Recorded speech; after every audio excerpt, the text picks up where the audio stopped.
एक बंदे को छोड़ के एक को छोड़ के जिसको कहते हैं मीलारेपा, वो एक हुँ। तिब्बतन योगी थे, बहुत हाई लेवल के योगी थे। उन्होंने चढ़ाई की वहाँ पे और वहाँ पे वो गए, उन्होंने उसके थोड़े बहुत प्रमाण मिलते हैं और आज इस कलयुग में तो ऐसे भी चीज़ें हैं कि वो प्रमाण काफ़ी नहीं है। वो इसलिए क्योंकि हुँ। कई बार कई लोग अपनी तर्क बुद्धि यूज़ करते हैं और ये भी एक रीज़न है कि वो जो प्रमाण दिए गए हैं, उसमें बहुत ज़्यादा छेड़-छाड़ भी की गई है। और वहाँ से वो हम कहते हैं ना वो पत्थर फेंकते हैं हम तालाब में, तो वो एक लहरें बनती हैं। तो बोला कि जब वो लाइट पड़ती थी मानसरोवर में, तो वो लहरें छोटी-छोटी बनती थी। ऐसा लगता था मानो कि कोई उसमें डिप कर रहा है।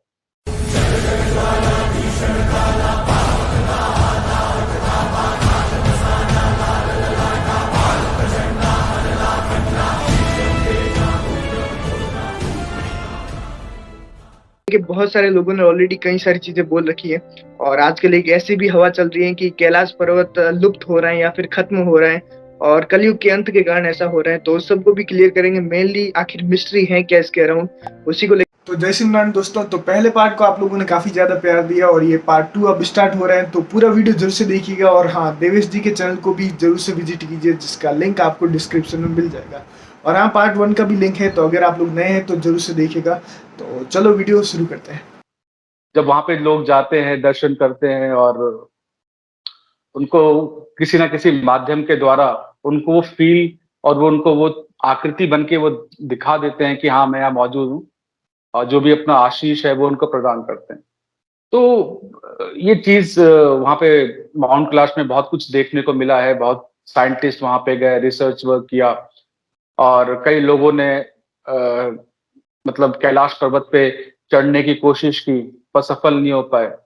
जबकि अगर आप देखें माउंट एवरेस्ट उसकी जो ऊँचाई है वो 11,000 फीट से ऊपर ही है, 11,000 से ऊपर कहीं ज़्यादा है और माउंट कैलाश की 8,300 कुछ समथिंग ऐसे ही है उसका जो ऊँचाई है। पर एवरेस्ट में तो हज़ारों लाखों लोगों ने चढ़ाई की है। मतलब लाखों तो नहीं बोलूँगा बट फिर भी हज़ारों लोगों ने माउंट एवरेस्ट पे चढ़ाई की है। पर आज तक एक को छोड़ के जिसको कहते हैं मीलारेपा, वो एक तिब्बतन योगी थे, बहुत हाई लेवल के योगी थे। उन्होंने चढ़ाई की वहाँ पे और वहाँ पे वो गए, उन्होंने दर्शन भी किया। बाकी उन्होंने जो आके नीचे जब वो कैलाश से वापस आए, उन्होंने बहुत सी चीज़ें बताई, बट वो आज वो चीज़ें गुप्त कर दी गई हैं। वो मतलब आम मनुष्यों के लिए, आम लोगों के लिए वो अवेलेबल नहीं है। वो बुक है, जो उन्होंने बताई थी, वो पूरी तरह से लिपिबद्ध किया गया है। और वो बुक आपकी मॉनेस्ट्री वहाँ की जो मॉनेस्ट्री हैं, बड़ी-बड़ी मॉनेस्ट्री हैं आपके कैलाश पर्वत के आस-पास या कुछ लद्दाख साइड में, वहाँ पे वो लिपिबद्ध रखा गया है, बट वो आम मनुष्यों के लिए नहीं है। तो आप ये मतलब माउंट कैलाश मतलब एक ऐसा दिव्य जगह है जिसको हम कहते हैं स्वर्ग। तो हिमालय अपने आप में ही एक स्वर्ग है और एक मिस्टीरियस जगह है, रहस्यमयी जगह है। और आप देखिए ना पांडवों ने जब स्वर्गारोहण करना शुरू किया था, तो आपके यहाँ केदारनाथ से होते हुए वो आगे की ओर बढ़े थे। और उसके थोड़े बहुत प्रमाण मिलते हैं और आज इस कलयुग में तो ऐसे भी चीज़ें हैं कि वो प्रमाण काफ़ी नहीं है। वो इसलिए क्योंकि कई बार कई लोग अपनी तर्क बुद्धि यूज़ करते हैं और ये भी एक रीज़न है कि वो जो प्रमाण दिए गए हैं, उसमें बहुत ज़्यादा छेड़-छाड़ भी की गई है। तो वो प्रॉपर प्रमाण आज के टाइम पे नहीं है। जी। हुँ। तो मेरे ख्याल से जो भी लोग कैलाश के लिए डाउट थे, मेरे ख्याल से आपको क्लियर हो गए होंगे। कई लोग उसको आर्टिफ़िशियल भी मानते हैं, तो ऐसा कुछ भी नहीं है, 100% वो नेचुरल चीज़ है। भगवान शिव का घर भी बताए गए हैं हमारे सनातन धर्म में तो। तो मेरे ख्याल से ये टॉपिक आपको अच्छे से क्लियर हो गया होगा। इसके अलावा भी अगर आप किसी प्रमुख टॉपिक पे बात करना चाहते हैं, तो डेफ़िनेटली आप लोग कमेंट कर सकते हैं। हाँ, देवेश जी। हाँ, पर मैं इसमें 1-2 चीज़ें और जोड़ना चाहूँगा, क्योंकि हर लोगों का अपना एक तर्क शक्ति है, वो अलग-अलग तरीके से अपनी वो चीज़ें देखते हैं। जो चाइना आर्मी और इवन इंडियन आर्मी के पास भी ऐसी कई इन्फॉर्मेशन है जो क्लासिफाइड है। वहाँ पे ये भी बताया जाता है, वहाँ के जो लोकल लोग हैं और ये इंडियन आर्मी भी जानती है और वो वहाँ की चाइनीज़ आर्मी भी जानती है कई वर्षों तक ये चीज़ें लोगों तक नहीं आ पाई और बल्कि आज भी नहीं आई हैं। बट कुछ एक आर्मी पर्सन्स ये कहते हैं कि इंडियन आर्मी ने और चाइनीज़ आर्मी ने एक संयुक्त अभ्यास किया था वहाँ पे, कैलाश के आसपास। और उनको ये चीज़ें पता चली कि वहाँ पे आपके यूएफओज़ आते हैं, आपके अनआइडेंटिफाइड ऑब्जेक्ट्स आते हैं, जो कि दूसरे ग्रह से हैं। अब और ना जाने कितने लोगों ने वहाँ पे उस चीज़ को देखा है, आज भी देखते हैं। और यहाँ तक कहा जाता है कि जो कैलाश है वो अपने आप वो कहते हैं कि वो नेचुरल है ही नहीं, वो मैन मेड है, वो पिरामिड है, प्रॉपर पिरामिड है। बिल्कुल। और मेरे एक जानकार हैं, बहुत पहले मतलब ऑलमोस्ट 15 इयर्स पहले की बात बता रहा हूँ मैं, it's almost 15 years before one of my father's friend when I met him. तो मुझे उसमें जिज्ञासा थी क्या कैलाश के बारे में जानने के लिए, तो मैंने उनसे बात की।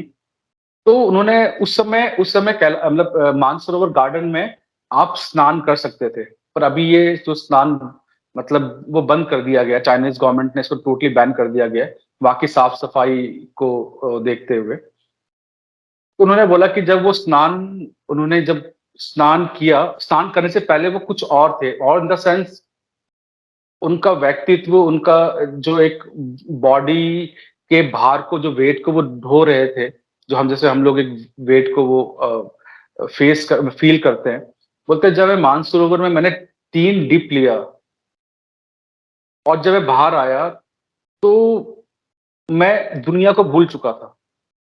मतलब उनका कहने का मतलब ये था कि अ, जो मैं था पहले, मैं उस एक व्यक्तित्व को, उस चीज़ को मैं ऑलमोस्ट अ, भूल चुका था।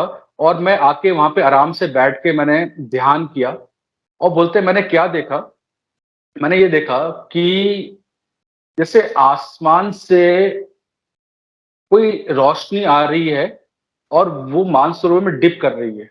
और ये बात वो कह रहे थे कि उनके जो वो अपने जो एक गुरु मंडली के साथ वहाँ पे गए थे। तो करीब ब्रह्म मुहूर्त में 5-6 बजे के बीच में वहाँ पे अंधेरा ही था उस समय। तो वहाँ पे उन्होंने देखा कि वो डिप हो रहे हैं, मतलब वो लाइट मानसरोवर गार्डन में गिर रही है और वहाँ से वो हम कहते हैं ना, वो पत्थर फेंकते हैं हम तालाब में, तो वो एक लहरें बनती हैं। तो बोला कि जब वो लाइट पड़ती थी मानसरोवर में, तो वो लहरें छोटी-छोटी बनती थी। ऐसा लगता था मानो कि कोई उसमें डिप कर रहा है, कोई जा रहा हुँ, है उसमें। तो उन्होंने जब अपने गुरुजी से पूछा ये क्या है? तो बोले कि तुम सौभाग्यशाली हो कि तुम ये देख रहे हो कि कई देवी-देवता लाइट फॉर्म में, एक प्रकाश के उसमें आके वो डिप कर रहे हैं और यहाँ से वो जा रहे हैं। बिल्कुल, तो बिल्कुल। हम इसको क्या ही बोलें, क्योंकि ये एक ऐसी रहस्यमयी चीज़ है माउंट कैलाश, जो हमेशा से पहले भी और आज भी एक मिस्टीरियस जगह ही रही है। और इसलिए आपके जो ये मतलब चाइनीज़ गवर्नमेंट थी, ये ज्ञानगंज को लेके, माउंट कैलाश को लेके इतना ज़्यादा वो था कि वो मानते थे कि एक ऐसी जगह है जहाँ पे आप एंटर करोगे, तो आपका जीवन जो है मतलब खत्म ही नहीं होगा और आप अमर हो जाओगे। हुँ, तो हुँ, उसके हुँ। माध्यम से वो ढूँढते रहे, पर उनको क्या पता ये जो जगह है वो जहाँ पे विज्ञान खत्म होता है दुनिया का, वहाँ से इनका विज्ञान शुरू होता है। बिल्कुल। तो टोटली अमेज़िंग अमेज़िंग मैं ऑर्गेनिक भी बोलूँगा कि जब आपने ये जब टॉपिक चुना माउंट कैलाश, तो कहने के लिए तो बहुत कुछ है। इतना कुछ है कि इसको अगर हम 10, 15 या 20 मिनट की वीडियो में कहाँ क्या ही बोलेंगे इसके लिए। इतने ज़्यादा सच्ची कहानियाँ हैं वहाँ पे, जो कई लोगों ने शेयर किया है और जो आज कुछ थोड़ा बहुत यूट्यूब में देखने को मिलता है या आप बुक्स में पढ़ें। तो माउंट कैलाश तो वही है जैसे कि हरि अनंत हरि कथा अनंता। तो ये टोटली अमेज़िंग ही है, अमेज़िंग। बिल्कुल। तो मेरे ख़्याल से आप लोग को भी ये चीज़ें क्लियर हो रही होंगी। बाकी जैसा अभी देवेश जी ने एक घटना का वर्णन किया कि लाइट फ़ॉर्म में देवी-देवता आते हैं। तो उसी को कई लोग एलियंस भी मानते हैं, तो यही चीज़ होता है वहाँ पे और बहुत सारी चीज़ें, कोई एक शब्द में या एक लाइन में उसको डिस्क्राइब नहीं किया जा सकता है। तो बहुत-बहुत शुक्रिया देवेश जी, आपसे बात करने के लिए, इस थैंक यू। टॉपिक को अच्छे से एक्सप्लोर करने के लिए। आगे भी और भी कई टॉपिक पे हम लोग बात करेंगे, तो बहुत-बहुत शुक्रिया। थैंक यू मगर, थैंक यू वेरी मच।